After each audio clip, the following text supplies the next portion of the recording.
पटापट कार्यक्रम करायचा याचा कसा. एक वस्तू 157 लिहून घे. 157 रुपयास विकल्यास जेवढा तोटा होतो त्याच्या दुप्पट नफा होतो. जेवढा तोटा होतो त्याच्या दुप्पट नफा होतो. जेवढा तोटा आणि नफा, जेवढा तोटा त्याच्या दुप्पट नफा होतो.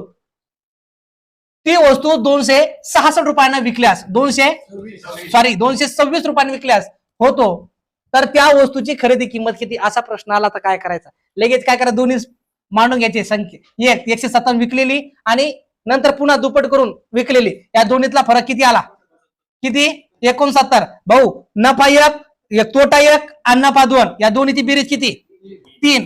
3 दोन्ही 6, 3 त्रिका 9 आणि पहिली विकलेली किंमत किती होती 157 मध्ये 23 मिळवा. मायच्यान सांगतो तुमचा मार्क जाणार नाही. 10 शी 0 हाच्याले 1 8 म्हणजे 180 रुपये तुमची काय असणार आहे, ती खरेदी किंमत असणार आहे.